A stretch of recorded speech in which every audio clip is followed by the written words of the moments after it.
You know when you're in the shower, you hold a bar of soap. Okay. The harder you try to squeeze it, Yeah. that moment it gets its freedom, the further it will fly. Yes, exactly. This is exactly what's happening in Saudi Arabia today.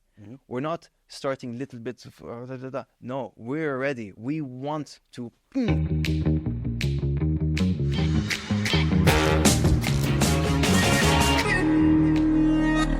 Hello and welcome to the Mayman Show. We are coming to you from our studios in Riyadh, the Kingdom of Saudi Arabia. And our guest today has flown in all the way, well, made a stop in Jeddah and then decided to come to Riyadh. But he's flown all the way from LA, where he's going to tell us a little bit about what he's up to there. He is the Kingdom's solution to the pop industry. We have Mishaal Tamer. Thank you so much for coming on the show. Thank you for having me. Anytime, man. It's an honor. So what are you doing in LA? I mean, I take it, it's not a summer vacation, of course. No, no, it's not. So I was working with these guys, Lewis and Matthias. Yeah. And I met them actually because of Sony, and they're so we were just going there to work with them again and stuff. Musab was with me as well. Yeah. But this time we were going for my debut album teaser announcement trailer, or I guess my debut album trailer. All right. Which is so your teaser. The teaser, basically. yeah. We're making a teaser basically. All right. So we went out to the desert. We took a bunch of these mixing boards and synthesizers and a bunch of fun stuff for musicians essentially, and set it up. And we set it up in the middle of the desert, in the middle of nowhere. And I got a table and a chair and played this song. It was me and like 5 or 6 guys that we found. We're all dressed in thobe. They're all wearing ghutras except for me. I'm wearing the classic sunglasses. All right. And we played a song called Baba Fan. Okay. Which I'm sure, Okay. only we play a little bit differently. All right. And I don't know if anyone from TikTok might they've been on me to put out that song. Like last week, we just during the shoot, I just put that on my phone. I was in the street and we were just having fun and I was listening to the music. So I just made a little TikTok video, picked up my phone from the thing, and I was like, Baba Fan, showing what I did with the sample basically. All right. And it just blew up. So every day now, more people are posting videos with it and stuff. And this has never happened to me before. Okay. I've never had a TikTok go viral. Never had a moment like that. Never had your TikTok moment. My TikTok moment that everyone wants to replicate. Yeah, I've been trying, man. Every artist, look, it's cringe, and everybody's like, oh my god, TikTok ruined the song or whatever. But صراحة, for the artist, it's a lottery ticket. Yeah. If you have a song of yours go viral on TikTok, it is the greatest marketing tool that an artist could ever dream of for his track. Yeah, of course. So needless to say, I'm excited. We did that. We're making that song the single before what will be my first album ever. Home is Changing. Okay. All right. October this year. Coming out October this year. Yes, sir. All right. Is there any scoop you want to give us on the show that what to expect in this album? Well, a lot of music. I've been an artist for so I've been making music since I was 9 years old. Yeah. But and I've been showing my music to people since I was 17. Okay. Starting with the little clip of Can't Love Myself. Mm-hmm. But then I've also battled with a lot of insecurity. All right. I've been an introvert. Adolescence is normal. Adolescence, exactly. And then also I'm an introvert. And then a lot of the times I grew up also all brothers. So okay. Me too. I'm like an extrovert, introvert. I'm just introvert. I'm the most social. I'm the most social, antisocial human you'll ever know. So it's all good. That's sick. But yeah, no, I think I was just scared. I would make songs a lot, and I would show them on Instagram Live sometimes. I had this account I didn't tell my family about and tell my friends about. It was you dabbling. Just me dabbling and expressing myself. All right. And a lot of the times these people would understand. But it was scary still to put it out to random people that were not from my followers or From like your followers or like, from your circle. you know. And it was like it was 2,000 followers. Because it's like vulnerability. It was, You're putting yourself out there. Exactly. So, you kind of always sit there and second guess yourself. Exactly. And yeah, that's exactly it actually. This album. And then also here's the thing as well, like when I came back home, to Saudi after being in the US for those 5 years, and then I come back and one of the artworks we did, this is already this is after New York and after like Shway, a little bit like entering the music scene, right? The global music space. So I got the opportunity when I came back to work with this artist Ahmed Mater to do the cover for the song Wallahi. All right. And he did, but then like looking into that world, and that's the world of art for Saudiya, like holy shit, this is a gold mine. Okay. And the best part about it is like it's not just for the Arab world.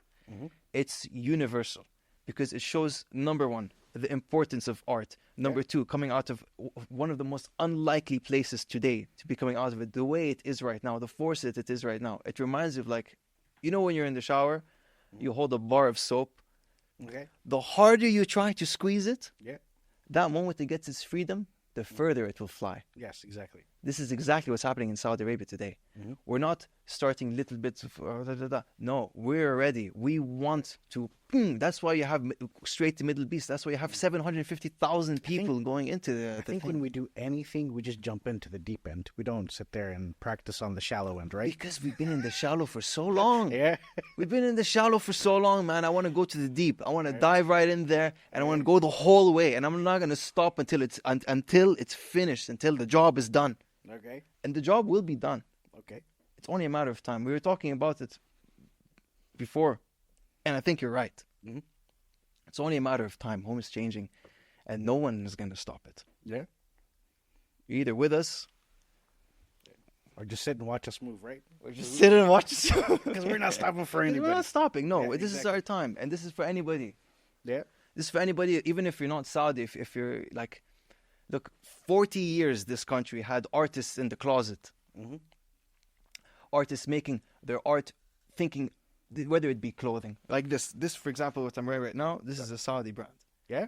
The designer of this wore this. He's a young guy. He's younger than me. He wore this. Khalid. He wore this in Paris Fashion Week. Okay. He wore this himself, the designer, dude. And like he had a show. There was 100 Saudi brands show in Paris Fashion Week, coming from Saudi, and they bring in things like, and then also the beauty that we find. Like, my God, people forget, like the same way that Egypt is an Arab country that it's like an African country as well, right? Saudi is an Arab country, but it's a part of Asia. And if you actually look at their art, you look at their clothing, you look at even the photos that they're making, like they're modernizing it in a way, and they have it like mixed with, or the jubba. It's just something so new and so cool, Saraha. Like, and then I would wear it. I would go in the street and stuff in New York, for example, or LA, where people have like, really good taste and whatever. And they see the stuff that we are making, art from us, from Saudi, like, oh my God, what's that? I've never seen something like that before. Oh, whoa, what are you wearing? Oh, I love your jacket thing, man. What is that, like a robe or jacket?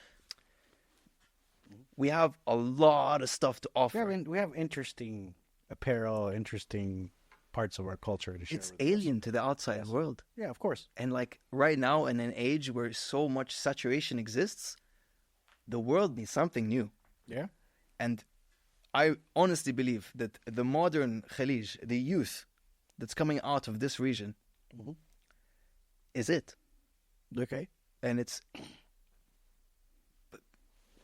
only a matter of time until people know. Yeah. Until it's shown to the masses, because all it is really is exposure. Yes. Because, my God, do we have the art? Yeah. All right. Well, speaking of art, let's get back to the music video that they just wrapped up working on. Where I believe some some previous guests on the show were actually on your project. Yes. So tell us a little bit about that project before we move into other parts and elements of your career. Yeah, for sure. I'm a big gamer, and the number one game in Saudi is PUBG, which is like PlayerUnknown's Battleground. It's a Korean game. Mm-hmm. It's like Fortnite, but it's a bit more like realistic looking. Okay. And they took out the building stuff, which I like. I hate that building stuff in Fortnite. But they approached. So the company PUBG approached us to do a song and a video for them for the Esports World Cup. Mm-hmm. And we did it.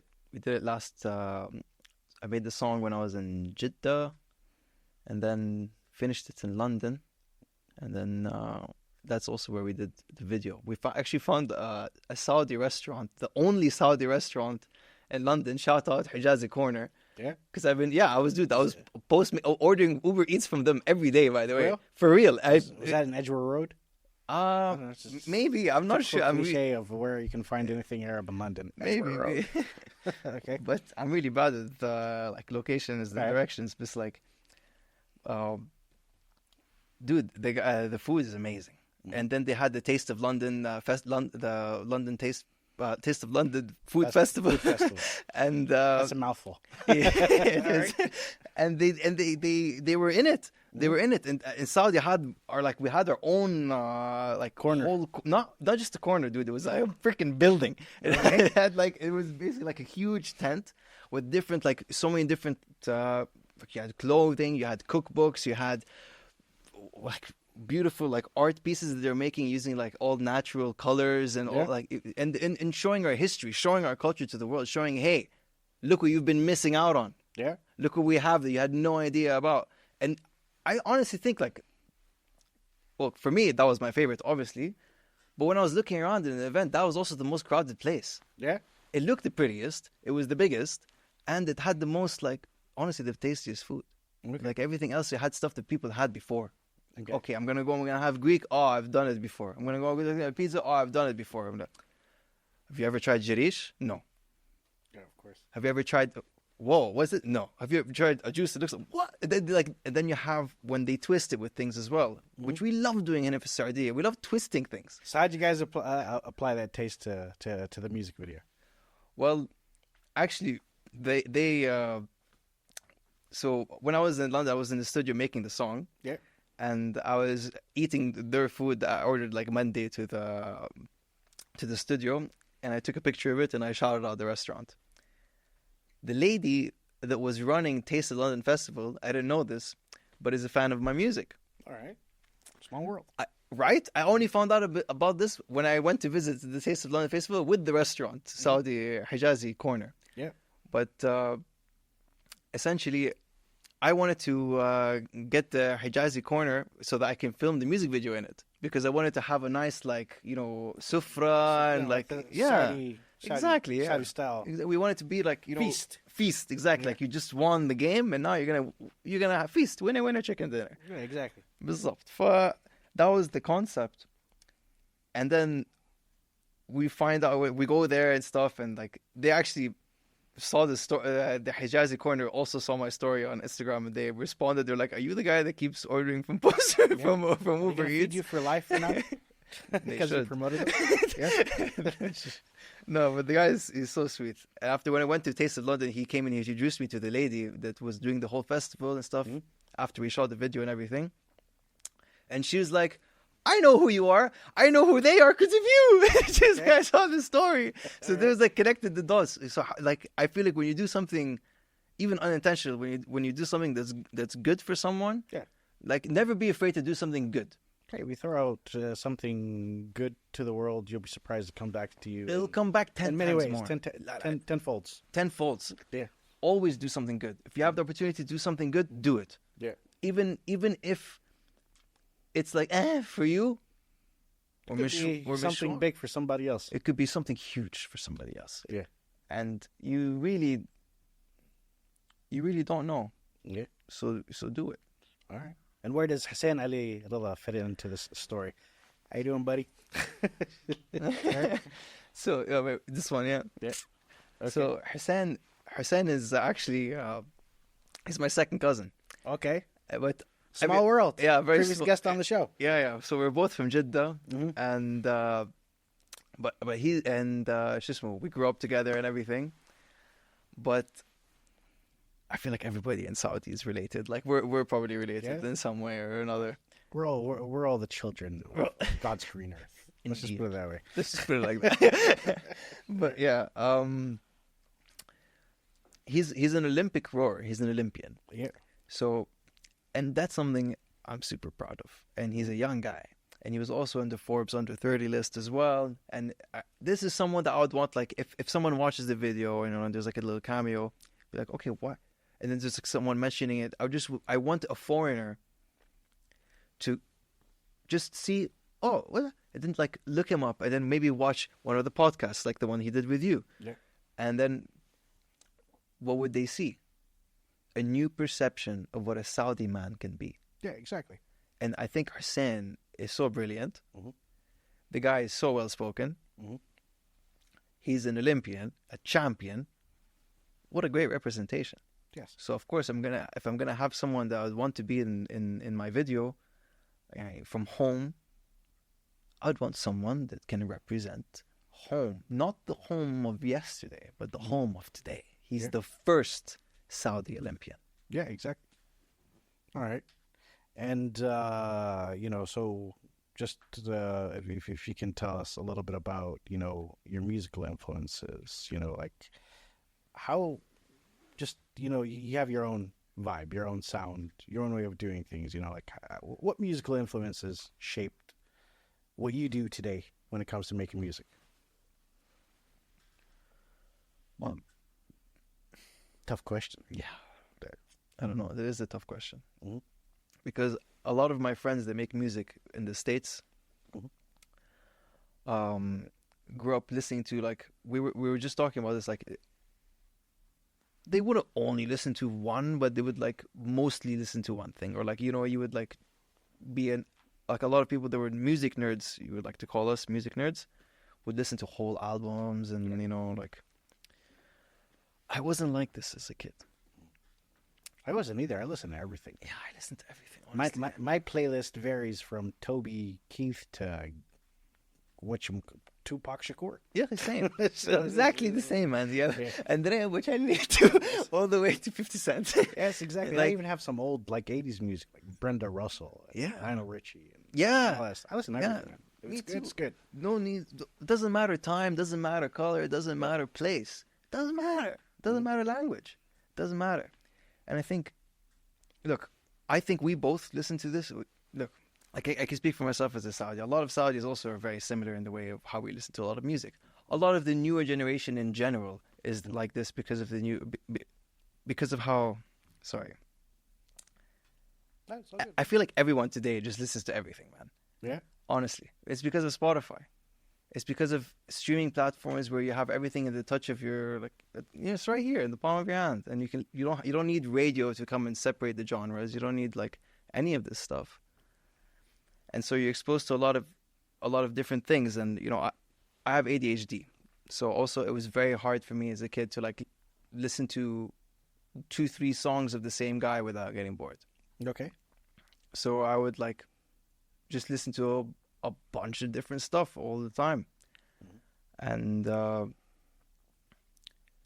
think it's the music that comes out of that, the kind of excitement, like how you said, you know, we really dive into the deep end in terms of what's coming out of Saudi right now, just because of the sheer excitement.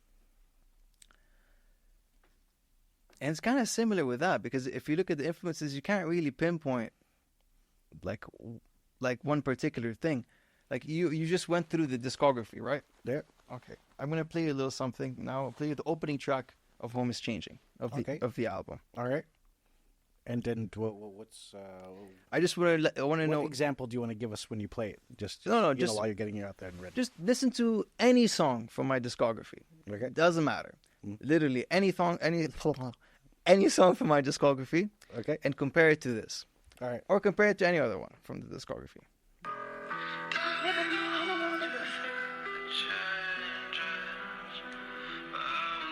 So this is the opening track. It's called Ataraxia, Okay.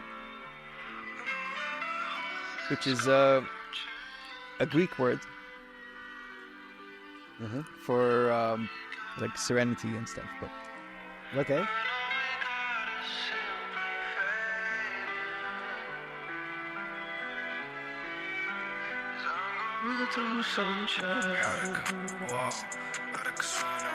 Again, completely same.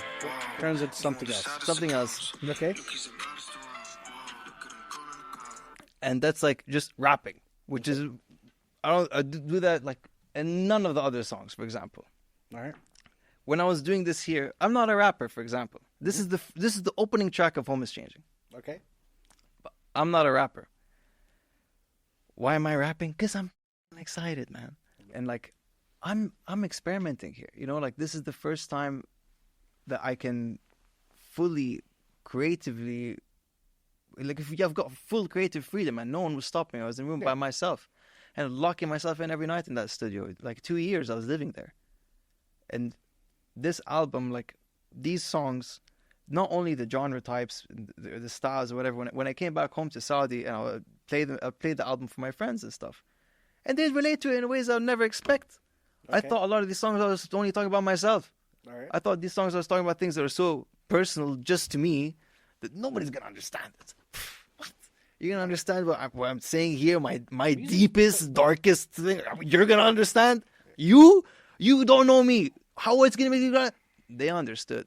Music. They understood. I mean, I like Jackie Chan, so he has Mandarin love songs, and I like listening to him. So yeah, it's good. It's good. If it's good, it's good. You know what I mean? Also, if it hits, it hits. If it connects, it connects. Correct.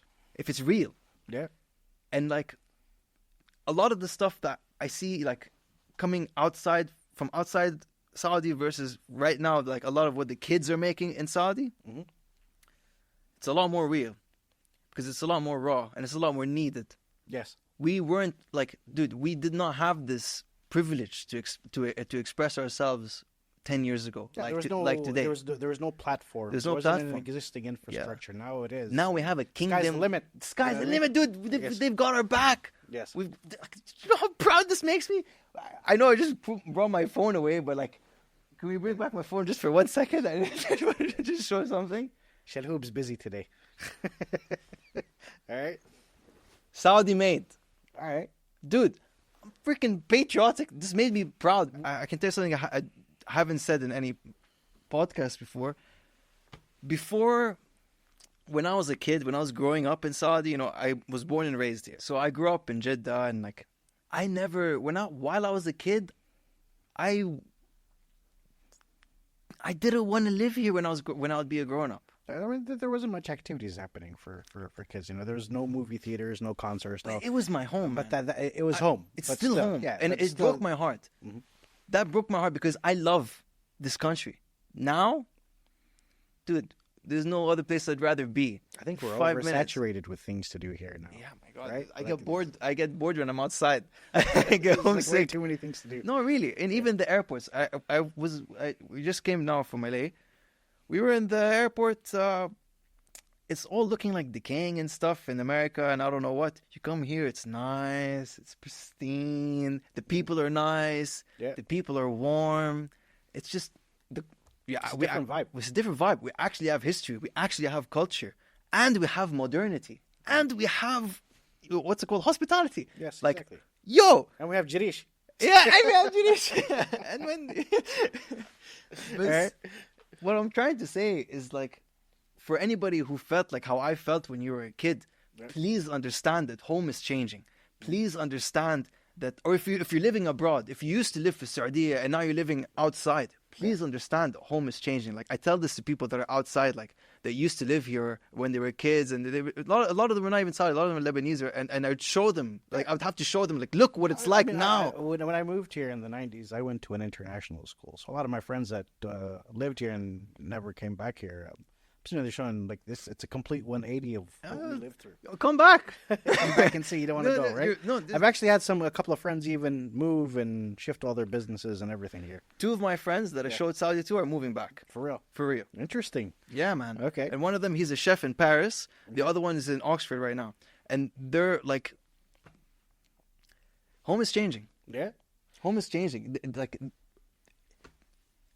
people need to be more excited about this. صراحة, like, Okay. it's a beautiful thing. It's a historical thing. All right, and so you come from a mixed heritage. Yes. Your mom's from Ecuador. Ecuador, and your father is a Saudi. Yeah. So how has that, basically influenced how you are as an artist? I mean, me, I'm a full Saudi kid that was born and raised in the U.S. and lived, being from a diplomatic family. I was lucky to tap into different cultures. So I mean, it gives you a different exposure. But how has that influenced who you are today? Well, you just said it, actually. It allows you to tap into different cultures, and it gives you a different exposure. Yeah. What's it called? Ecuador, they speak Spanish. Yeah. And it's a Latin country. Mm-hmm. The Latin music market is one of the biggest, if not the biggest, in the world right now. Yeah. Our mission with this, with Home is Changing, with all the stuff that we're doing now, my mission, it's to basically, like, look, it's funny because 2 years ago, if you asked Mishaal, like, what do you want to do? Or like, what do you want to blah, blah, blah. If you asked me about music, I would say like, oh my God, don't show anyone any of this stuff. Like, I wish I had never made an account. And I was just frightened. Okay. Today, I understand that I'm in a position where I have an opportunity. Mm-hmm. And also, we have a chance to really make a difference and really help push the envelope. All right. Do what we can to help, to be, honestly, just be a little part of this wave that's happening already. With or without us, it's going to happen. Even if, honestly, like, I think this is just... I always say the progress here is like a locomotive. It's going with or without you. So it's either you have a seat or you get off and somebody else gets on, right? So I'm thinking, like, instead of like 2 years ago where it would have been like, no, this music, I don't want it to leave this room. I don't want it to leave this laptop. I don't want it to leave this phone. Yeah. This is where the music should be. Today, I'm thinking, okay, I'm half Saudi. I'm half Latino. Mm-hmm. We can tap into the world.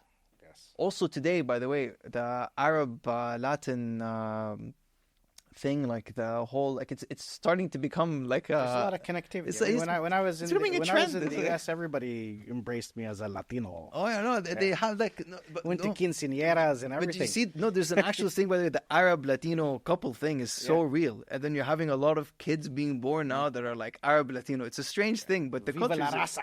Yeah, the cultures are so similar. Yeah, exactly. Like what's it called? I don't know. We have sambusa. Yeah. They have empanadas. Empanadas, yes, exactly. There's also there's shawarmas. They have tacos. Tacos are on the spit. Dugus, salsa. Yes, exactly. Yeah, same thing. Same thing, man. And very family oriented, very all of this. But so we want to reach the world, man. Yeah. I no more. I'm not afraid anymore. Okay. I was, but I'm not, because I feel like it's selfish if I do that. Like, the music helped me a lot. Okay. Like, I made it for myself. I was going through a really tough time. Okay. And it got me through it. All right. When a couple of the songs, actually, this was in early 2019, got leaked. Mm-hmm. And there was even one of the songs was a song called Mr. Mister that was, it was leaked by a guy who, like, literally took the audio of the song. All right. And he took the, like, my voice, he didn't even sing, didn't even replace the voice, nothing. He kept everything, kept the same guitars, even kept me knocking on the door that I recorded, and the thing, and released it as if it was his song. Okay. It got on a bunch of playlists, it got on like Fresh Finds, for real, yeah. It got on like really. How'd that make you feel? Awful. And this was like when I was also an artist. Okay, it wasn't you who was spotlighted, but your song was successful. But this was after I had signed with Sony. Okay. This was like, I'm already trying to be an established artist. How come? Okay. Somebody's stealing this guy thunder. No, he stole my track. Yeah, that's me singing on the song. Okay. I mean, but at the end of the day, I mean, that was one song, and you have tracks. So at the end of I mean, when you look at it in the bigger picture, you're having the last laugh, technically. Oh yeah, I know for sure. No, for sure. The guy can't make music, but like, I just think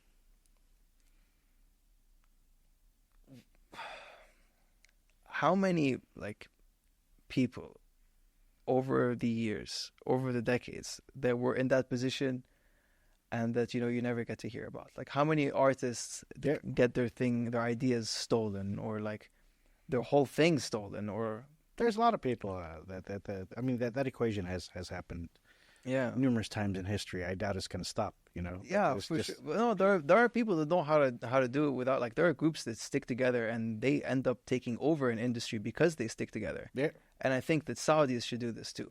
Yeah. I think Saudi can be the main entertainment hub of the Middle East, and all we have to do is be friends with each other, which we are very good at. Yeah. If we put our effort into it, we are very good at making friends. All right. And then aside from your call to you being friendly and in unification, I always ask my guests before we wrap up our interviews if they have a little, some personal message they want to give to the audience.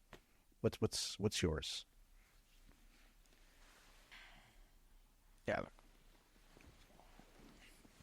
Forget about me for a second. Honestly. Word of advice, or I don't know what to tell you. I'm bad at taking my own advice, actually. Yeah. But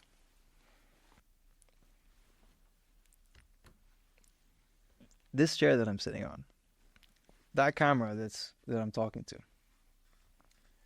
that one, all of this is just the beginning.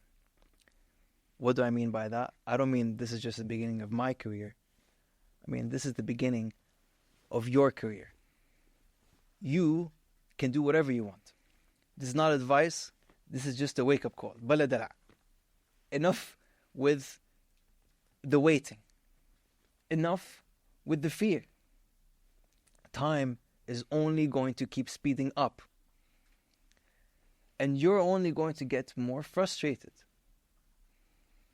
If you have something in your mind that you know you want to do, no matter what anybody else says, and I know this is cliche, but none of that matters because you're going to be the last one in your grave. Those regrets, that frustration, don't let it catch up to you then. That thing you want to do it now. And if you're already doing it, keep it up. All right. Sounds good. I mean, why put aside what you can do today for tomorrow, right? Yeah, don't. All right. Don't. I just, like, my biggest regret was that, by the way, for like 2 years putting aside. Well, it's not really a regret now. Like, alhamdulillah, the album became the album because of that. So everything has a reason. But all right. So alhamdulillah. But okay. And then yeah. So after this interview, you're going to be back doing your work. What's next after this interview for you? So we're going to be finishing the album. Just essentially like mixing all the tracks, like getting that together. Think about it, this is 33 songs. Yeah. And it's going to have little pieces of voice notes in it and things like that. Very personal videos and stuff. A couple of them actually taken by Mus'ab. For real? For real, yeah. You're more than welcome to have a video of the show on your music video anytime. You can just let me know. Sick. Be a phone call away. Nice. And before we wrap up the interview, I'm going to close the episode with, I lost it all when I fell into you. I fell so hard, and I know it's the truth. I found your love in a bottle of youth, but I lost it all when I fell into you. That's some good lyrics. Thanks, man. All right. And tune in to the one and only Mayman Show. See you later.